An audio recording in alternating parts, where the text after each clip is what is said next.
ఈరోజు ice cream తినడానికి పోయినాం కదా, అక్కడ రావు గారికి నాకు చర్చ వచ్చింది. కృష్ణమూర్తి ఛాయిస్లెస్ అవేర్నెస్ అన్నాడు కదా, అంటే ఛాయిస్లు ఉండకూడదా అనే చర్చ. ఉండొచ్చా ఛాయిస్లు? కృష్ణమూర్తి అయితే స్పష్టంగా చెప్పాడు, ఛాయిస్లెస్ అవేర్నెస్ అనే పదం వాడాడు ఆయన. అందులో సత్యం ఉందండి. అంటే నీకు అర్థమైందా? పర్టికులర్గా ఇక దీనిలో డిఫరెంట్ పెట్టుకోనక్కర్లే, ఒకటే అంటే ఒకటే, ఇంకా ఛాయిస్ ఉండొద్దు. ఛాయిస్ లెస్ అంటే ఛాయిస్లే ఉండొద్దు. అదే ఇప్పుడు ఈ మొబైల్ కంపెనీ తీసుకున్నాం, ఇదే ఇంకా ఒప్పోనా అదా ఇదా అది విషయం, అది కాదు. అట్లా కాదా ఛాయిస్? ఛాయిస్ అంటే ఎంపిక. అసలు ఏ ఎంపిక లేని మనస్సులో ఉండు అంటాడు, అది సత్యం. అయితే పుస్తకం చదివినప్పుడు ఒక లాగుంది, ప్రాక్టికల్గా వేరే విధంగా ఉందని చర్చించి మీ చిన్న పాప దియానా ఆమె దగ్గర ఒక ఎగ్జాంపుల్ ఇచ్చిన. తన మనసులో స్ట్రాబెర్రీ మంచిదని ఛాయిస్ ఏర్పడటం వల్ల అన్ని ఐస్ క్రీమ్లు పక్కకి వెళ్ళిపోయినాయి. మిగతా ఐస్ క్రీమ్లు మంచివి కాదని కాదు, ఇప్పుడు ఛాయిస్ బికేమ్ ద ప్రైమ్. మీరు అన్నట్టు చాయిస్లో ఉన్నా పర్లేదు, కానీ దాంట్లో ఇరుక్కోకపోతే ఈరోజు అదే చర్చ. నువ్వు చెప్పింది కరెక్ట్, ఛాయిస్ ఉండాలి. కృష్ణమూర్తి ఛాయిస్లెస్ అవేర్నెస్ అంటే ఛాయిస్ లేకుండా ఉండడం అని కాదు. ఇప్పుడు నా ప్రాక్టికల్ అబ్జర్వేషన్, ఛాయిస్ ఉండాలి కానీ ఛాయిస్ల పట్ల గంభీరత ఉండకూడదు. అంటే ఎగ్జాంపుల్, మనందరం సినిమాకి వెళ్దాం లేదా ఐస్ క్రీమ్ తినడానికి వెళదాం, స్ట్రాబెర్రీ కోసమే వెళుతున్నాను నేను. కానీ స్ట్రాబెర్రీ లేదనుకో, వెనిలా ఇచ్చినా పర్వాలేదు. జనాలు దీన్ని ఏమంటారంటే ఒక క్లారిటీ లేదు, పాడలేదంటారు. కానీ ఛాయిస్ కోరుకున్నది దొరకకపోతే ఏడ్చేవాళ్ళు ఉన్నారు. బట్టలు చింపుకున్న అక్కడ బోల్డ్ బిస్కెట్లు చాక్లెట్ ఏమో ఉన్నాయి, కానీ వాడి మైండ్లో ఉన్నది ఒక్కటి అక్కడ దొరకని కారణంగా వాడు సఫర్ అవుతాడు. మలక్పేటలో ఉన్నప్పుడు మన కూరగాయల షాప్ ఉంది, దాని పక్కన ఐస్ క్రీమ్ ఉండే, వచ్చిన తర్వాత తీసేసినట్టున్నారు. అక్కడ చిన్న ఇన్సిడెంట్ చూసిన. ఒక పాప వచ్చింది స్ట్రాబెర్రీ అని, మొత్తం వెతుకులాడితే స్ట్రాబెర్రీ ఒకటి దొరికింది, అది డ్యామేజ్డ్ ఉంది. నాకు కొత్తది కావాలని ఏడుస్తుంది. నేను దూరం నిలబడి చూస్తున్నా. వాళ్ళ అమ్మ చెప్తుంది, షాప్ అని చెప్తున్నా, స్ట్రాబెర్రీ కాదు వెనీలా బ్లాక్ కరెంట్ బోల్డ్ అని ఉన్నాయి, అన్ని ఫ్రెష్గా ఉన్నాయి, తీసుకోరా అంటే నాకు స్ట్రాబెర్రీ కావాలని ఏడుస్తుంది. అంటే ఛాయిస్ పట్టుకుంది. ఇప్పుడు ఆమెకు టేస్ట్ కంటే ఛాయిస్ ఇంపార్టెంట్. అన్నిట్లో టేస్ట్ ఉంది బేసికల్లీ, బట్ ఆ టేస్ట్కి నీ ఛాయిస్ లింక్ అయింది. ఇప్పుడు ఇంతవరకు బాగానే ఉంది. రియల్ మ్యాజిక్ ఎప్పుడు దొరికిందంటే ఇంకొక మదరు ఇంకో పాపతో వచ్చింది. ఏం కావాలంటే నాకు ఏదైనా సరే, స్ట్రాబెర్రీ కొంచెం డ్యామేజ్ అని తీసుకుంటావా అని అడిగాడు అతను. తీసుకుంటాను. స్ట్రాబెర్రీ ఇట్లా కవర్ చింపేలోపు ఇప్పుడు నాకు అది కావాలని ఏడుస్తుంది ఆ పిల్ల. వద్దన్నది తానే, కానీ ఇంకొకరు ఉన్నది కూడా పీకుతుంది అనేసరికి తట్టుకోలేకపోయింది. సో మనిషి ఏడుపుకు ఎన్నో కారణాలున్నా ప్రధాన కారణం మాత్రం ఛాయిసే. ఛాయిస్ లేకపోతే ఏమైపోతుంది తెలుసా? You become mindless and your become happy. ఛాయిసే మనిషిని బాధ పెడుతుంది 100%. ఇప్పుడు ఈ అబ్బాయి కావాలన్న ఛాయిస్ జీవితాన్ని నాశనం చేసి ఉంటుంది కొందరిని. ఇప్పుడు ఈ ఊరు వెళ్తేనే ప్రకృతి ఉంటుంది అనుకోవడం ఛాయిస్, ఈ సినిమా హీరోని చూస్తా అనుకోవడం ఛాయిస్. అంటే నీ కథ మీద ఆసక్తి లేదు, వ్యక్తి మీద ఆసక్తి వచ్చింది. ఎన్నో ఉన్నాయి టేస్ట్ చేయగలిగే, బట్ ఇదే ఫైనల్. సో నిన్ను బాధించిన ఛాయిస్ ఏదైనా ఉందా? ఒకప్పుడు ఉండే గుర్తురావు, కానీ ఇప్పుడు మీరు వచ్చిన తర్వాత అన్నిటినీ పూర్తిగా మనసు మైండ్ దొబ్బిందంట. నీకు ఎప్పుడన్నా అట్లా అనిపించింది? ఏదన్నా ఒకటి చాయిస్లు పెట్టుకున్నా, చాలా పెట్టుకున్నా, జరగకపోయినా ఏం కదని అనుకొని అయిపోయి. నాకు కూడా బోల్డెన్ ఛాయిస్లు ఉంది. ఒక వ్యక్తి చెప్పాడంట, సిగరెట్ తాగడం మానేయడం అన్నది ఎంత ఈజీ అంటే ఇప్పటికి 1000 సార్లు మానేసినాను అంట. అంత ఈజీ అది. నిన్న కూడా మానేసిన నేను, అది సిగరెట్ దేరా. సో ఇట్లుండాలంటే you should not be serious about your decisions.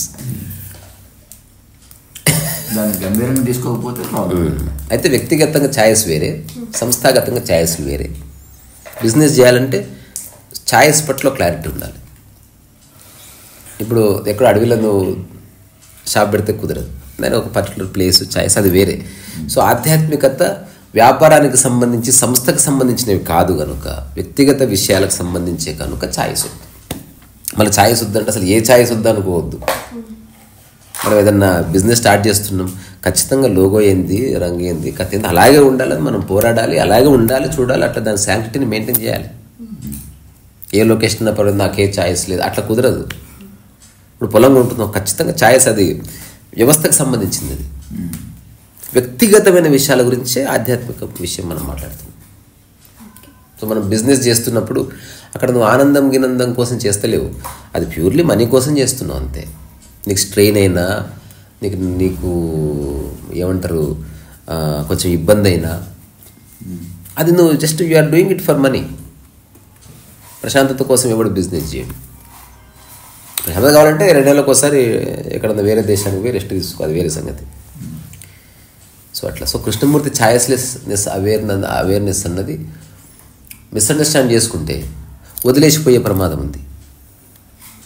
సరిగ్గా అర్థం చేసుకుంటే నువ్వు అన్నింటిని అనుభవిస్తూ రకరకాల ఛాయస్లు కలిగి ఉంటూ వాటి పట్ల ఏ గంభీరత లేని కారణంగా, ఒకప్పుడు నీ ఛాయస్లు గంభీరత లేదు, బట్ ఛాయస్ అనుకున్నది ఉంది, తినేసేయి.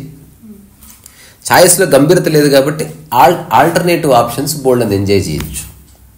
That is freedom. ఇంకా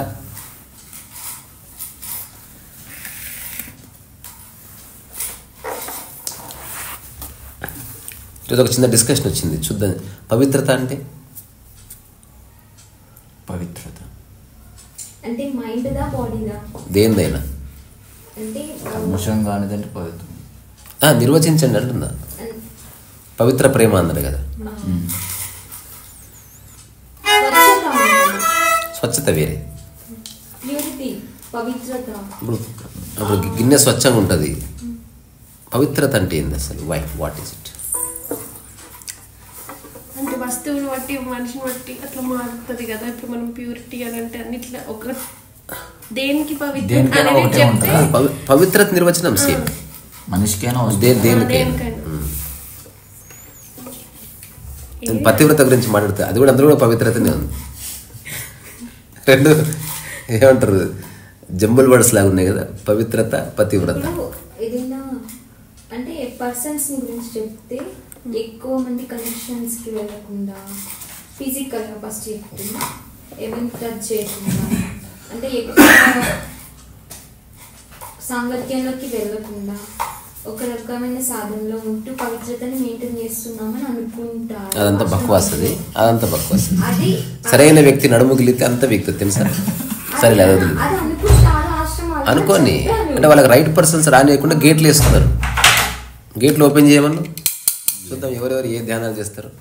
నిజంగా అర్థమైన వాడు అనేది ఓన్లీ 2 వీటిలో విన్నాను. ఇప్పుడు అమ్మాయిల కాడ వస్తుంది, ఇంకొకటి దేవుళ్ళ కాడ వస్తుంది, దేవుళ్ళ కాడ వస్తుంది. ఇంకా ఎక్కడ విన్నా ఇంకా పవిత్రత అంటే ఇప్పుడు నేను చిన్న కాంటెక్స్ట్ నేను చెప్తా. ఇంకా ఇది బృందా గురించి చెప్తారు. శివుడు బృందా జలంధరుడి వైఫ్, రాక్షసుడు జలంధరుడి వైఫ్. జలంధరుని ఎవరు చంపలేకపోతారు. అయితే విష్ణువు ఏంటి జలంధరుడి లాగా మారువేషం వేసుకొని వస్తాడు. అప్పుడు బృందాలో ఉన్న ప్యూరిటీ అనేది అక్కడ పరీక్ష అన్నట్టు. తను వాళ్ళ హస్బెండ్ ని గుర్తిస్తారా, గుర్తించదు. అయితే తను అతన్ని జస్ట్ టచ్ చేసినప్పుడు ఏ మొబైల్ పిన్ నెంబర్ చెప్పమనాలి అంతే. అది వదిలే. ఇప్పుడు ఇది ఉంది, నేను మీ ఇద్దరికి చెప్పిన దీన్ని కాస్త పవిత్రంగా చూడండి. దానికి ఏం అనుకోకుండా అంటే ఫిజికల్గా అంటే అన్నం తిన్న చేతితో ముట్టుకోకపోవడం, ఇది ఫిజికల్గా. మానసికంగా అంటే దీనికి సంబంధించిన ఏ ధారణ క్రియేట్ చేసుకోకుండా చూడడం, అంతే పవిత్రత అంటే. ఇప్పుడు దాన్ని ఎదురు ఒక ఆడామె వెళ్తుంది, you have just looked at it, అది పవిత్రమైన చూపు. ఆమె బాగుంది బాగాలేదు అన్నవా, నవ్వు నీ మైండ్ దానికి లింక్ చేస్తున్నట్లు లెక్క. ఇప్పుడు పవిత్రత మైండ్ పరంగా, ఇప్పుడు ఎవరినైనా ఇష్టపడ్డప్పుడు కానీ ఎవరైనా అది బాడీ పరంగా ఉంటుందా, మైండ్ పరంగా? రెండు. కొన్నిటిని బాడీ పరంగా కూడా ఉంచాలి, ఒక నిమిషం. కొన్నిటిని బాడీ పరంగా ఉంచాలి. ఏదైనా ప్రసాదం చేసిన గిన్నె పవిత్రంగా ఉంచాలి దాన్ని. ఇప్పుడు ఒక అమ్మాయిని ఫిజికల్గా కలిస్తే పవిత్రత లేదంటే ఎవరు కలవాలనో వాళ్ళు కలవాలంతే. ఇద్దరు అంగీకారం అది వేరే. అక్కడ పవిత్రంగా ఉండడం అంటే నథింగ్ బట్ ఎంత తాకాలో అంత. ఇప్పుడు ప్రసాదం కింద తీసుకురా అంటే మేము ఎట్లా అంటే గాల్లో ఏం లేస్తలేదు. You have to touch. You understood what I mean. అంటే ఎంత ముట్టుకోవాలో అంత ముట్టుకో పవిత్రంగా. అంటే నువ్వు దాన్ని బ్రేక్ చేయట్లే. ఆ మాట్లాడవలసిందే, తాకవలసిందే. ఇది పుస్తకం డెఫినేషన్ కాదు, నేను క్రాస్ చెక్ చేసుకుంటూ చెప్తున్నా. ఇప్పుడు ఒక వ్యక్తి నేను పవిత్రంగా ఉన్నా నీ పట్ల అంటే అర్థమైంది నీ పట్ల నాకే చెడు భావన లేదని, నీ పట్ల నాకే ధారణ లేదని. అట్లాగే నేను నా యొక్క శరీరంతో నిన్ను ఎక్కడ తాకరాని చోట తాకనని. ఇదంతా కలిపి పవిత్రత అన్నట్టు బేసిక్లీ. వైఫ్ అండ్ హస్బెండ్ విషయంలో చెప్పుకోక ఏం చెప్తాం? ఇద్దరు ప్రేమికుల విషయంలో చెప్పు. ఎవరైనా not only wife and husband. Wife and husband అయినా పవిత్రంగా ఒకరితో ఒకరు ఉండాలంటే ఒకరి యొక్క జీవితాన్ని ఒకరు అర్థం చేసుకుని ఒకరి బౌండరీని ఒకరు గుర్తిస్తే పవిత్రంగా ఉంటున్నట్టు. అది కొంచెం క్లారిఫై చేయవా? అంటే ఒకరి బౌండరీని ఇంకొకరు టచ్ చేయకూడదు. ఎగ్జాంపుల్ చెప్తాను. నేను చాలాసార్లు మీకు ఇచ్చింది గుర్తొస్తుంది. ఇప్పుడు మా అమ్మ వాడుకునే ఒక కబోర్డ్ ఉంది, అది నేను టచ్ చేయకూడదు. ఆమె పర్సనల్ లాకర్ ఉంది, అది నేను ముట్టుకోదు. ఆమె ఫోన్ ఉంది, అది నేను ఆమె పర్మిషన్ లేకుండా టచ్ చేయదు. ఇవన్నీ పవిత్రత కిందకి వస్తాయి. శాంక్టిటీ అనేది రకరకాలుగా ఉంటుంది. ఇది కూడా ఒక అంశం అందులో. ఇట్ ఇస్ నాట్ జస్ట్ మా అమ్మదే కదా, అట్లా కుదరదు. ఇప్పుడు నీ చెయ్యంతనో ఆ వ్యక్తి వాడే పర్సనల్ ఐటమ్స్ కొన్ని ఉంటే చూసినావా, అది కూడా అంతే. ఇప్పుడు రమణ మహర్షి వాడే చేతికర్రని నువ్వు ముట్టుకోవడానికి లేదు, వితౌట్ పర్మిషన్. ఇప్పుడు నేను వాడే వైలిన్ని ముట్టుకోవడానికి లేదు. ప్రాబ్లం ఏంటి? అది నాలో భాగము కనుక అడిగి తీసుకోవాలంతే. విత్ రిక్వెస్ట్ హంబుల్గా నువ్వు అడిగి తీసుకోవాలి. చిన్నపిల్లలు కాబట్టి వాళ్ళు తెలియక చేస్తారు, అది వేరే సంగతి. అది ఇంట్రూషన్ అంటారు కదా. ఇప్పుడు భారత భూభాగానికి చొరబాటు ఎట్లా ఉండకూడదో మనసులోకి వేరే వాళ్ళ వస్తువుల మీద కూడా నువ్వు చొరబాటు చేయకూడదు. అది తెలియదు కాబట్టి ఎటికెట్ అన్నది. ఎటికెట్ అంటే రివాజులు తెలుసుకోవాలి. తెలుసుకుంటే ఏముంటుంది, జీవితం బాగుంటుంది. ఇప్పుడు ఇదంతా మనం ఎందుకు చర్చిస్తున్నాం? జీవితాన్ని ఎట్లా హార్మోనియస్గా ఆనందంగా జీవించాలి, నీ పని నువ్వు చేసుకుంటావు. మనం చేసే పని నాశనం. ఇప్పుడు ఇదంతా నువ్వు చదువుకున్నది, శరీరం క్రియేట్ చేసుకున్నది, ఒక అవగాహన తెచ్చుకున్నది, ఇదంతా బండి నేర్చుకున్నది. అంటే నీ మనసు ఎక్కడ చంచలము కాకుండా నీకు నచ్చిన పని చేసుకోవడానికి. ఎవ్రీథింగ్. ఇప్పుడు దాంట్లో మన పెయింటింగ్ విషయంలో ప్రతి ఒక్కటి తెచ్చిపెట్టుకున్నాం. ఎందుకో తెలుసా? అసలు థాట్ ఇంకా రాదు. బ్రష్ అంటే బ్రష్ ఉంది, కలర్ అంటే కలర్ ఉంది, పేపర్స్ అంటే పేపర్స్ ఉంది, క్యాన్వాస్ అంటే క్యాన్వాస్ ఉంది, ఫ్రేమ్స్ అంటే ఫ్రేమ్స్ ఉన్నాయి. ఏ ఒక్కటి లేకపోయినా థాట్ పుడుతుంది కదా. సో ఇప్పుడు మనిషి, ఇప్పుడు నేను ఇల్లు ఎందుకు కొనుక్కున్నా, నాకు ఏసీ ఎందుకు, లేకపోతే ఫోన్ ఎందుకంటే వీటి వల్ల థాట్స్ సబ్సిడీ అయిపోయినాయి. ఇప్పుడు లేకపోతే ఏ ఒక్కటి లేకపోయినా దానికి సంబంధించిన ఆలోచన పీడిస్తుంది కదా ఆబ్వియస్గా. సరే ఎటో పోతున్నాం కానీ అందరూ పవిత్రంగా ఉండండి. ఇంతే చెప్పాలనుకున్నాను. పవిత్రత అంటే వేరే వాళ్ళ బౌండరీలోకి వాళ్ళ పర్మిషన్ లేకుండా ఎంటర్ అవ్వద్దు. గుర్తించగలగాలి. బౌండరీ గీత లేదు కదా మనకు. భారతదేశానికి పాకిస్తాన్ కంటే మధ్యన లైన్ ఆఫ్ కంట్రోల్ ఉంది. మన పక్కింటోడికి మనకి మధ్యన ఒక చిన్న బార్డర్ ఉంది. ఇప్పుడు పర్మిషన్ తీసుకుని ఎంతమంది లైఫ్లోకి ఎంటర్ అవ్వచ్చు? అది ఇద్దరి మీద ఆధారపడుతుంది. పరస్పర అంగీకారం. అదే ఇద్దరు అంగీకారం ఉంటేనే జరుగుతుంది. ఇప్పుడు ఎంత క్లోజ్ ఫ్రెండ్ అయినా నువ్వు చేయి అయితే గట్టిగా పిసికేయవు కదా. నేను అది చెప్తున్నా. ఇద్దరి మధ్యన ఏం యాక్టివిటీ నడుస్తుందో అదే చెప్తలేను. The very first fundamental step ఏంది? ఎదుటి వ్యక్తి యొక్క బౌండరీని గుర్తించు. నీ అంతకి నీవు ఎదుటి వ్యక్తి గురించి ఏ దారిన క్రియేట్ చేసుకోకు. అప్పుడు పవిత్రంగా నువ్వు అతన్ని చూస్తావు బేసిక్గా. అట్లా కాకుండా ఎదుటి వ్యక్తి గురించి ఒక థాట్ క్రియేట్ అయింది అనుకో, కలుషితంగానే చూస్తావు, నువ్వు కరప్ట్ థాట్తోనే చూస్తావు. ఒకసారి మా ఇంటికి ఎవరు వస్తే చెప్పాను, ఇతను దొంగ, కొంచెం జాగ్రత్త, వస్తువులు ఎత్తుకుపోతారని. అక్కడ ఉన్న ఇద్దరు ముగ్గురు నేను బయటకు పోయేలోపు అతను అట్లే చూస్తున్నారు. ఆయన పెయింటింగ్ జరిగిపోతే ఆ ముట్టుకోకు అట్లా దా మ్యావ్ మెల్ల తలుపు తిరగ చూద్దాం వెళ్ళిపోయింది. వాళ్ళ అమ్మ చెప్పింది మనుషులు ఎదురొస్తే మంచిది కాదని. వాటికి కూడా ఉండొచ్చు కదా ముడదమ్మ. ఎక్కడికి చూడు మరి బాగుంది. సరే,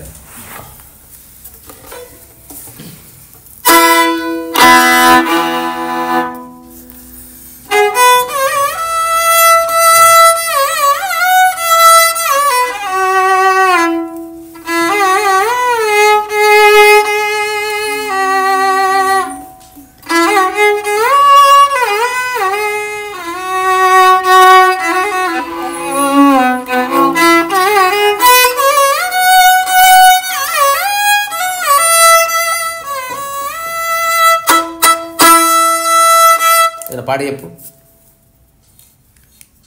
Twinkle, twinkle, little star, how I wonder what you are. Up above the world so high, like a diamond in the sky. నువ్వు నేను ఒకటేగా హాయిగా ఆడుకుందాము. లియా దియా లియా దియా లియా. ఏదో పాట కట్టాలి అసలు. చీరు అదే, అది ఏ రాగం?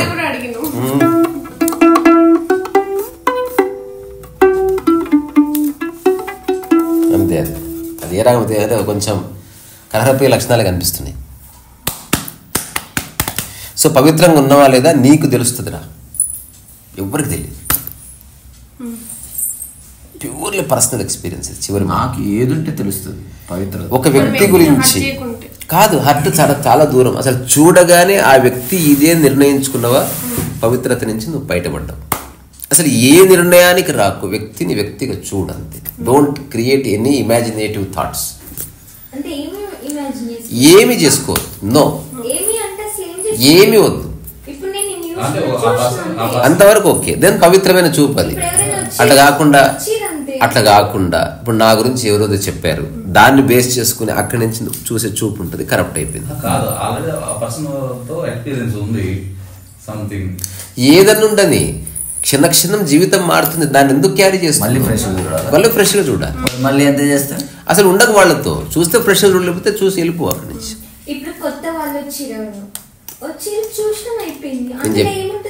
చూసినప్పుడు నీ మనసులో ఒక చిన్న స్టోరీ రన్ అవుతుంది.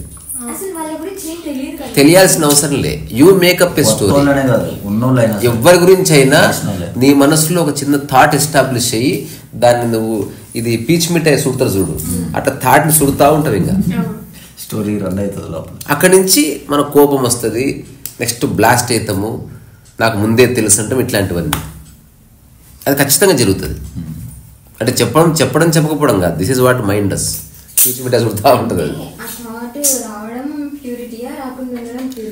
ఏ థాట్ ఎవరి గురించి క్రియేట్ చేసుకో. ఒకవేళ క్రియేట్ అయిందనుకో, అది క్లియర్ చేసుకో, మళ్ళీ జీరో మైండ్ అయిపో. నీకు ఆ వ్యక్తి పేరు తప్ప ఇక ఏ సమాచారం అక్కర్లేదు. ఈరోజు ఒక చిన్న మళ్ళీ చర్చ వచ్చింది. ఇప్పుడు ఎగ్జిస్టెన్స్ అంటే ఏంది? అస్తిత్వం అంటే ఉండడం అని, అంతే.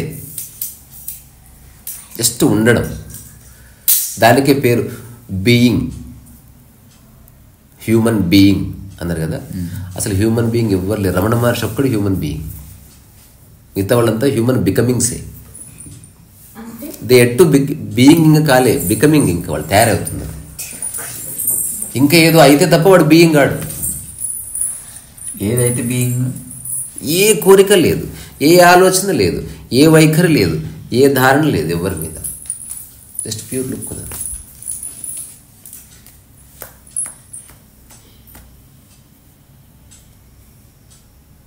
అయితే ఏ ధారణ లేకుండా, ఏం లేకుండా ఈ సొసైటీలో ఉండగలమా? నేను ఉంటున్నా. ఓకే, అంటే అది ఉండటం అనేది అంటే ఎంత పట్టించుకోవాలి, ఎంత పట్టించుకోకూడదు తెలిసి ఉంటుంది. అంతే అంతే. అవసరమైన ఇప్పుడు ఎగ్జాంపుల్ అందరికి సాధ్యం. అరే నాలాంటి స్టూపిడెస్ట్ పర్సన్కి సాధ్యమైందంటే ఇంకెవరికి. మా సార్ చెప్పింది నేను చెప్తున్నా. సార్ నాకు వైలిన్ వస్తుందంటే నాలాంటి అర్భకుడికే వచ్చింది, నీకు రా, ఎవరికైనా వస్తుంది, నాకు వచ్చిందంటే అన్నాడు. అంటే నేను సరైన స్టూడెంట్ని కాదు, నేను ఎప్పుడు సిన్సియర్ క్లాసుకు పోలేదు, నేను ఎప్పుడు వినలేదు, నేను ఎప్పుడు తెల్లవారుజామున సాధన చేయలేదు, అయినా నాకు వచ్చింది. నాలాగే దుర్మార్గులు కాదా మీరు? మీకు ఈజీ. ఒక నిమిషం చెప్పు. ఒక కాలేజ్లో ఒక అమ్మాయితో ఒక అబ్బాయి రాంగ్ బిహేవ్ చేసింది అనుకుందాం అప్పుడు ఆ అమ్మాయి థాట్ పెట్టుకోకుండా మళ్ళీ అది వేరు. నువ్వు చెప్పింది కాంటెక్స్చువల్. Context is different. అంటే ఆ సందర్భానికి ఆ అబ్బాయిని పైబలగొట్టు, పోలీస్ స్టేషన్లో కంప్లైంట్ ఇయ్యి, ఏమని చెయ్యి, నేను కూడా వస్తా. కానీ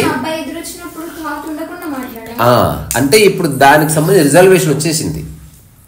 నువ్వు క్రియేట్ చేసుకోవాల్సిన థాట్ ఏంది, అతని గురించి ఆలోచిస్తూ కూర్చోవడం కాదు, అతను మనకు అక్కర్లేదని పక్కకి జరగడం అంతే. అయిపోయింది, ఎండ్ ఆఫ్ ద స్టోరీ. కనిపిస్తే సరే పట్టించుకోకు, చూడదోసుకో. మళ్ళీ తప్పు చేస్తే మళ్ళీ యాక్ట్ చేయొద్దు, కానీ లేదా నువ్వే తప్పు చేయవు, పని అయిపోతుంది. అదే అంటున్నా. సో చర్యకి ప్రతిచర్య అయిపోయింది. ఇప్పుడు నువ్వు మళ్ళీ ఆ పాత థాట్తో ఎట్లా ఉంటావు? మళ్ళీ అతనితో మాట్లాడి, ఎగ్జాంపుల్ చెప్తున్నా, అతను మారాడేమో, ఈ చిన్న చేష్ట వల్ల మార్పు వచ్చిందేమో. అందుకని నువ్వు ఏ థాట్స్ పెట్టుకోవద్దు. నిన్నటి కేసు నిన్నటితో పోయింది. సేఫ్టీ ఎప్పుడు చూసుకో, కానీ ఆ వ్యక్తి గురించి ధారణ అక్కర్లేదు. సేఫ్టీకి సేఫ్టీ అవసరం. నేను ఎంత సేఫ్టీ చూసుకుంటున్నా అవసరం లేదు. అది సేఫ్టీ చూసుకో బై. అసలు ఆ అబ్బాయి కాలేజ్ వదిలి వెళ్ళిపోయినా కూడా సేఫ్టీ చూసుకోవాల్సిందే. అందరూ సేఫ్గా ఉండాల్సిందే, అందరూ ఉండాల్సిందే.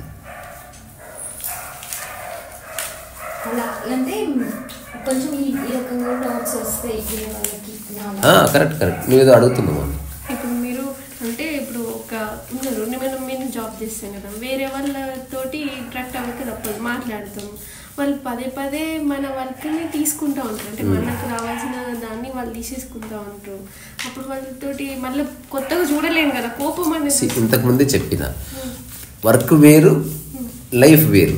పని చేస్తున్నప్పుడు ఆ పనికి సంబంధించిన ధర్మాల్ని పాటించి పని చేయవలసింది. నేను చెప్తుంది వర్క్ కార్యక్షేత్రంలో ఏం చేస్తావు, లేకపోతే బిజినెస్ లో ఏం చేస్తావు, మిస్అండర్స్టాండింగ్ అవుతుంది. అది వర్క్ పరంగా నీకు తెలుస్తుంది ఎట్లా చేయాలని. అక్కడ అందరు కండిషనాలిటీలో వచ్చేస్తారు. అక్కడికి అక్కడ కూడా ఎవరన్నా పర్సనల్గా ఏమైనా చేస్తే ఆబ్వియస్గా మళ్ళీ లీగాలిటీ వచ్చేస్తుంది. ఒకవేళ అక్కడ కూడా ఎవరితో ఫ్రెండ్షిప్ అయింది అనుకో, ఇద్దరు అంగీకారంతో జరుగుతుంది తప్ప అక్కడ ఫోర్స్ గీర్స్ ఏమి ఉండదు. కానీ ప్రతి చోట ఈ చిన్న ఎక్స్ప్లాయిటేషన్ ఉంటుంది. ఇప్పుడు అందంగా ఉన్న వాళ్ళని ఎవడో ఏదో చేయాలనుకుంటాడు, మెల్లగా సాఫ్ట్గా మాట్లాడి ఏమో ఫ్రెండ్షిప్ అయితే ఉపయోగించు. అవన్నీ ప్రపంచంలో ఎప్పుడు ఉన్నాయి. క్లియోపాత్ర నుంచి ఉన్నాయి, రాజుల మధ్యలో ఉన్నాయి, కామన్ మ్యాన్ మధ్యలో ఉంది. మన పురాణాలు చదివితే చాలామంది మీద అవి ఉన్నాయి. అది ఎగ్జిస్టెన్షియల్. అది మనం డిస్కస్ చేస్తుంది వ్యక్తిగతంగా ఎంత అవసరమో అంత తెలుసుకొని మిగతా విషయాన్ని ఏమీ క్యారీ చేయని స్థితిలో ఉండిపోతే నిజంగా నీ జన్మ సార్థకమవుతుంది చక్కగా పనిలో. ఇప్పుడు ఒక మామిడి చెట్టు జీవితం సార్థకం అవడం అంటే చక్కగా కాయలు ఇవ్వడం కదా. అట్లా మన హ్యూమన్ లైఫ్ సార్థకం అవడం అంటే నీ శక్తిని ఎంత సామరస్యం కోసం వినియోగిస్తున్నావు అన్నదే ప్రమాణం అంతే.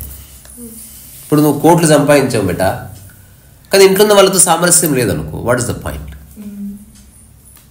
అంటే దానివల్ల ఏమిటి లాభం? నేనైతే ఇది ఆలోచిస్తాను, నువ్వు ఎంత సంపాదిస్తావు అని కాదు, అందరితో హార్మనీ ఉండాలి. అలాగని భయపడుతూ హార్మనీ ఏం మెయింటైన్ చేస్తలేము. అడుచుకున్నప్పుడు అడుచుకోవాలి, తిట్టుకున్నప్పుడు తిట్టుకోవాలి, ఆర్గ్యుమెంట్ ఉండాలి, ఎవ్రీథింగ్ డిబేట్ ఉండాలి, అన్నీ ఉండాలి. కానీ అది నెక్స్ట్ నిమిషం తర్వాత క్యారీ కాని స్థితి అందరికీ ఉందనుకో, ఫ్రెష్గా ఉంటుంది లైఫ్. ఇది ఎవరికి వాళ్ళకి తెలుస్తుంది. ఇప్పుడు నేనున్నా, నాకు 100% కోపం వస్తుంది. నేను సజీవంగా ఉన్నా కదా, నేను డెడ్ బాడీని కాదు. కానీ ఇక జీవితంలో దాన్ని బేస్ చేసుకుని నేను చూడడమే ఉండదు. మళ్ళీ ఫ్రెష్గా చూడడమే, ఫ్రెష్గా లైఫ్ స్టార్ట్ చేయడం. ఒకవేళ నువ్వు రిపీట్ అఫెండర్ అయితే నేను జీవితం నుంచి పక్కకు పంపించేస్తే, అంటే నీతో నేను పని చేయనని చెప్పేస్తే ఇంకా నో మోర్ కనెక్షన్. సో కలిసి ఉండడము, కొట్లాడడం ఉండదు. ఒక 2-3 సార్లు చూసిన తర్వాత మన ఇద్దరి మధ్యన సయోధ్య కుదరట్లేదు బాస్, నీ పని నువ్వు చేసుకుని నా పని నేను చేసుకుంటా చెప్పి పక్క తప్పుకునే ఆప్షన్ మనకి ఎప్పుడు ఉంది? ఎవడు ఇట్లా నీ తల పట్టుకుని నా దిక్కి చూడని ఎవడు అన్నాడు? ఎవరు అన్నారు?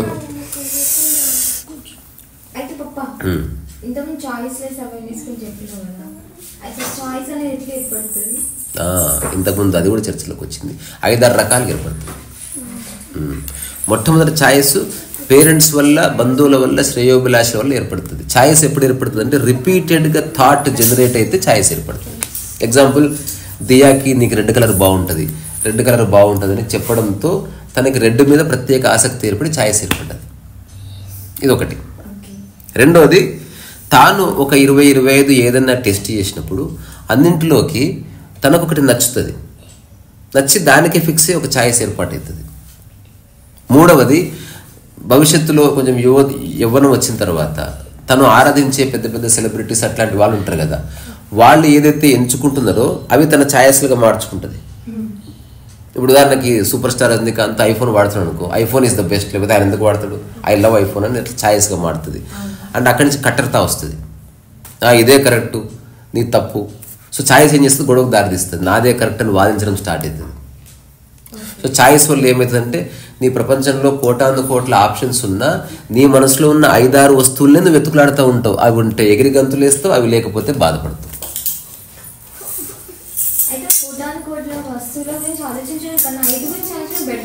అది లేకపోతే బాధ అవుతుంది అంటున్నా.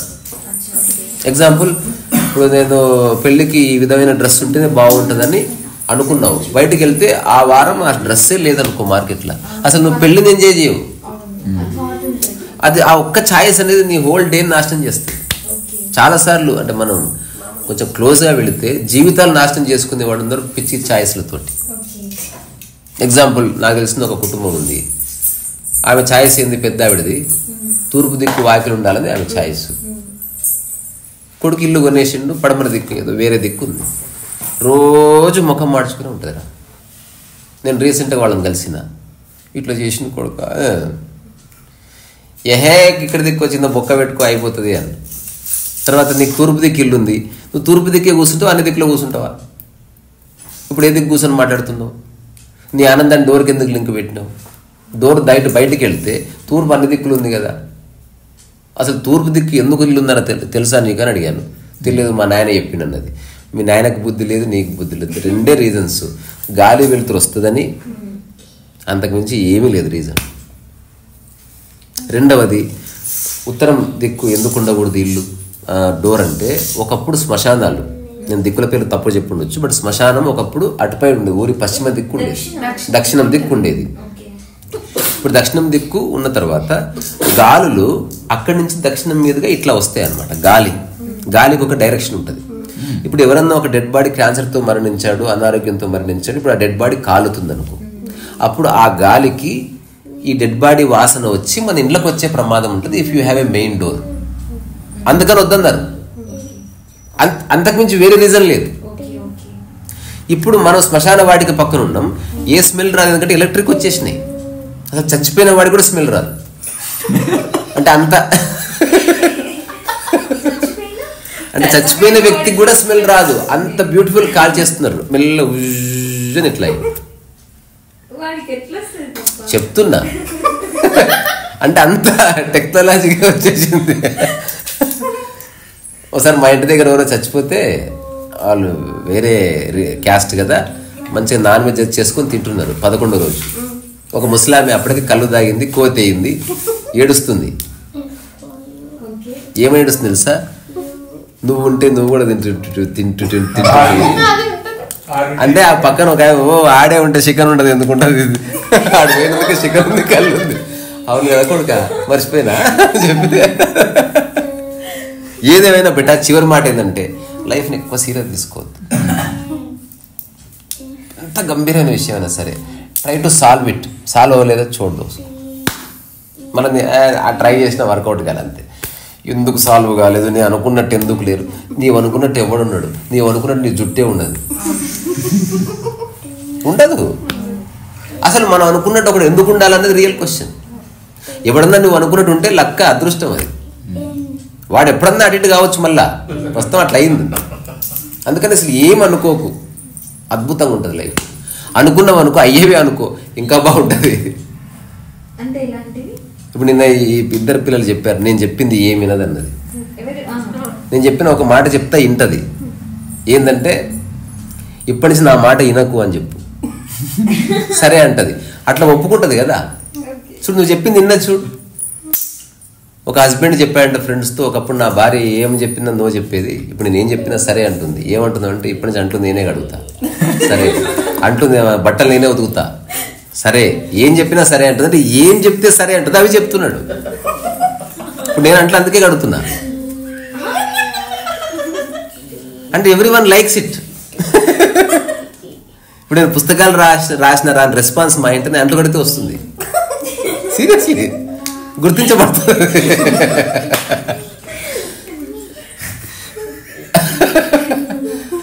అసలు నాకు అనుకుంటున్నారా, ఇక్కడ మనకు మంచి వీధి ఉంది కాబట్టి ఒక ఓపెన్ క్లీన్ చేసి పెట్టుకోవాలి. అందరూ అంట్లు తెచ్చి వేసిరు అనుకో, మంచిగా టైం పాస్ అవుతుంది మధ్యాహ్నం.